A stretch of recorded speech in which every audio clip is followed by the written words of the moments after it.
Halo semua, selamat pagi. Patrisius Juandono di sini. Selamat tersesat di channel saya, namun saya berjanji saya tidak akan menyesatkan Anda. Nah, pada kesempatan kali ini saya akan menyesatkan Anda ke dunia storytelling. Ini satu hal yang sedang banyak dibicarakan di dunia pembelajaran, di dunia bisnis. Bagaimana menceritakan atau membuat sebuah cerita untuk berbagai tujuan. Nah, sekarang yang ingin saya bicarakan adalah bagaimana bercerita dari data. Kita tahu ya, data, laporan, itu biasanya datanya banyak berupa angka dan sifatnya kering. Ya, tidak menggugah emosi, hanya sekedar pemaparan fakta dan angka-angka. Ya. Nah, sekarang tantangannya adalah bagaimana menyajikan data itu dalam kemasan cerita. Nah, saya akan menunjukkan caranya. Kiranya apa yang saya sajikan ini bisa bermanfaat buat Anda. Mari kita simak penjelasan saya. Baik, saudara-saudara, mari kita mulai topik kita. Bagaimana mengemas laporan data dengan storytelling. Atau bagaimana merancang storytelling untuk melaporkan data. Nah, saya mulai dengan apa sih tujuan storytelling dalam penjelasan data. Kenapa kita perlu mengemas pelaporan data itu dalam bentuk storytelling. Nah, kita tujuannya adalah untuk melaporkan satu gugus data dalam kemasan bercerita. Jadi bukan sekedar melaporkan, tapi bercerita, storytelling. Nah, sekarang kita dengarkan laporan biasa. Kalau laporan biasa akan berbunyi seperti ini. Tahun 2018 penjualan kita mencapai 50 juta US dollar. Tahun 2019 terjadi penurunan sebesar 5,5%, dan tahun ini tidak ada kenaikan berarti. Ya, laporan biasa, datar, kering. Ini bukan storytelling. Bukan ini yang kita mau. Oke. Nah, sekarang kita bandingkan dengan gaya bercerita. Pendiri perusahaan ini mulai dengan modal dengkul. Setelah pengorbanan berdarah-darah, berdirilah pabrik pertama di Bekasi. Krisis ekonomi tahun 1998 membuatnya terguncang, namun dia tetap tegar. Segala upaya dilakukannya untuk mempertahankan usahanya. Tahun 2019, akhirnya dia menikmati buah kerja kerasnya. Omsetnya meningkat drastis sampai akhirnya badai COVID-19 menerjang. Sorry, ada salah cetak di situ, seharusnya COVID ya. Nah, inilah yang bercerita. Nah, kita bisa bandingkan gaya bercerita dengan laporan biasa di atasnya. Kalau laporan biasa, datar, terasa kering, begitu dikemas dalam bercerita, kita bisa mulai merasakan gejolak emosi ketika kita membaca atau mengikuti cerita itu. Kenapa? Ya karena ceritanya disusun secara dramatis. Kita bisa melihat di sini ada kata-kata modal dengkul, kemudian pengorbanan berdarah-darah, ya, terguncang. Nah, kata-kata ini adalah gaya bahasa bercerita yang membuat narasi itu menjadi dinikmati atau disimak sebagai suatu cerita, bukan sebagai sekedar laporan yang kering. Tidak ada sentuhan emosinya. Nah, ini yang kita mau. Yang kedua inilah yang kita sedang latihkan. Ya, oke. Kenapa sih kita repot-repot mengemas data dalam storytelling? Ya, karena menurut studi, cerita lebih mampu menyentuh emosi pendengar, dan kalau emosinya sudah tersentuh, membuat mereka tergugah untuk bertindak. Ya, jadi begitu emosinya tersentuh, mereka merasa, waduh, iya ya, situasinya gawat. Atau, waduh, mungkin ini pencapaian yang luar biasa. Ya, emosinya tersentuh. Karena perasaan yang tersentuh, maka mereka lebih mudah untuk tergerak, untuk bertindak. Nah, itulah tujuan dari storytelling untuk pelaporan data. Ya, kalau cuma mendengarkan laporan biasa tadi ya, mereka cuma mendengarkan aja dengan pikirannya, ikut, oh ya, sekian persen naik, kemudian turun sekian persen, nah sekian persen kemudian, sekian tahun kemudian naik sekian persen lagi, sudah selesai, datar, tidak ada sentuhan emosinya. Tapi ketika disajikan dalam cerita, maka emosinya ikut teraduk, ya, ikut terpicu, dan akhirnya menyumbang pada tindakannya. Jadi sisi afektifnya mulai menggerakkan sisi logisnya atau sisi rasionalnya. Itu yang kita ingini dalam storytelling. Ya, oke. Nah, masalah utama kita adalah bagaimana bercerita dari data yang kering. Data itu kan sangat kering ya. Kalau kita lihat di sebelah kiri ini ada data tentang penjualan. Pertama seperti ini, naik, turun, naik lagi. Kemudian ada angka-angkanya. Ini kan kering sekali. Ya, bandingkan dengan kalau kita membaca novel atau cerita pendek yang asik gitu kan. Wah, kita ikut ikut gregetan, ikut takut, ikut ngeri, ikut penasaran ya. Tapi kalau data seperti ini kering, ya kan.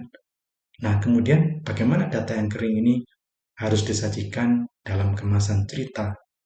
Tanda tanya besar ya. Kecuali kalau kita memang ingin menekuni ilmu uh, storytelling untuk melaporkan data yang kering ini. Ya, nah disitulah seninya. Nah, uh, sekarang bagaimana mengemas data dalam cerita? Saya akan membagikan beberapa tips yang kiranya bisa bermanfaat buat Anda untuk mengemas cerita Anda sendiri. Nah, yang pertama adalah tentukan karakter utama. Jadi cerita itu dimanapun uh, kita membaca cerita itu selalu ada karakter utamanya. Kalau kita lihat film Batman ya karakter utamanya adalah Batman. Kalau kita lihat di Avengers ya karakter utamanya adalah tokoh-tokoh di Avengers itu, ya kan? Jadi harus ada karakter utamanya. Nah, siapa karakter utama ini? Yaitu misalnya bisa ditentukan, Anda bisa tentukan perusahaan itu sendiri.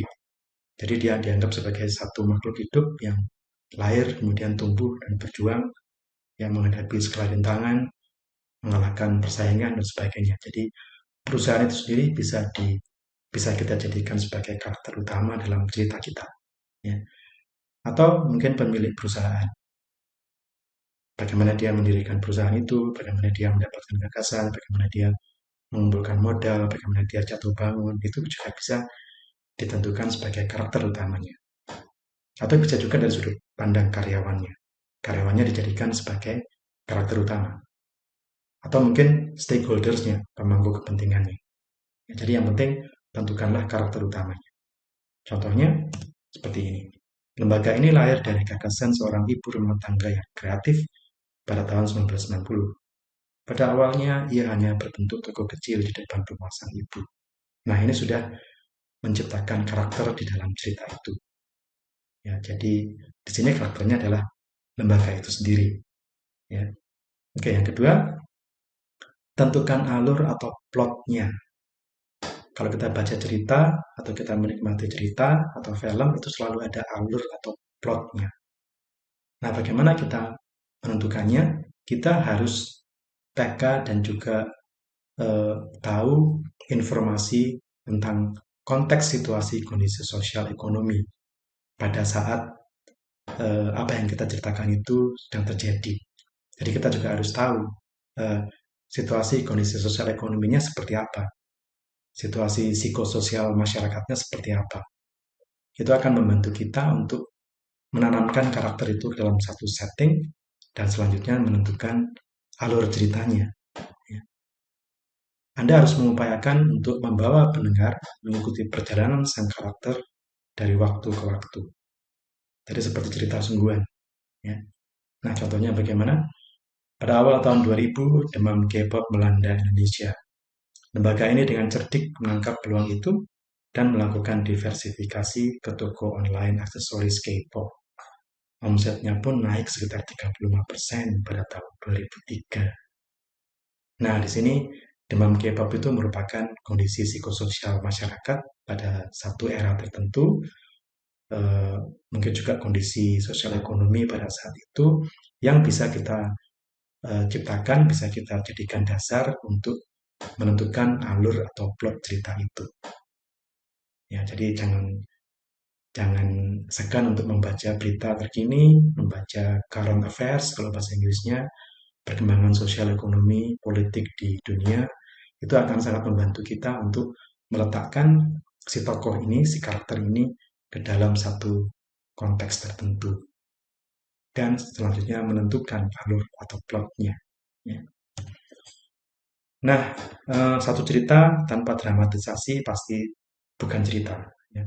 Maka kita harus berupaya untuk memberikan dramatisasi melalui kata-kata yang tepat. Nah, kata-kata itu umumnya adalah kata-kata afektif ya, yang punya kaitan dengan emosi. Misalnya kata-kata seperti berjuang, diterpa musibah, menembus halangan, berjaya, dan sebagainya. Jadi bukan sekedar kata-kata naik, turun, naik, datar seperti di laporan, ya, itu sangat datar, sangat kering. Tapi kalau itu satu cerita, maka kita upayakan kata-katanya juga mengadu emosi. Ya, itu adalah kata-kata efektif, ya, seperti kata-kata yang saya contohkan tadi. Ya.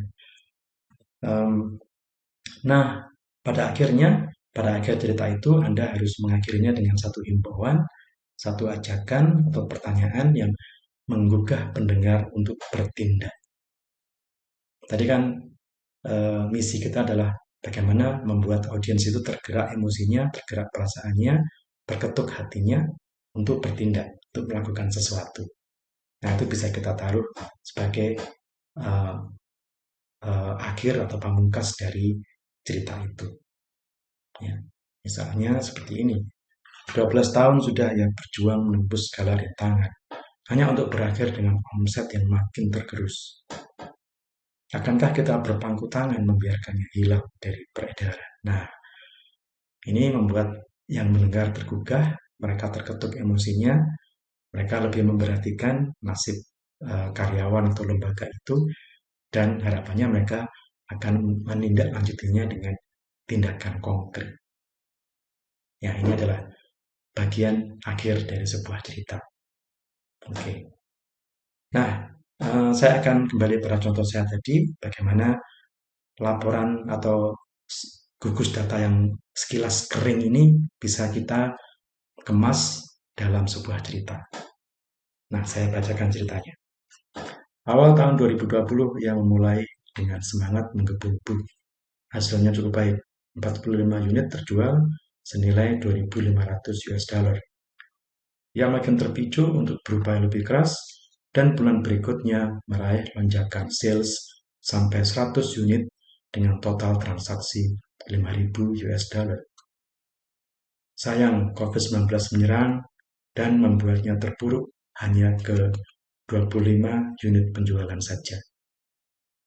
Dengan susah payah, setelah menggunakan potongan yang cukup besar, ia akhirnya masih mampu meraih sales yang cukup tinggi pada bulan April.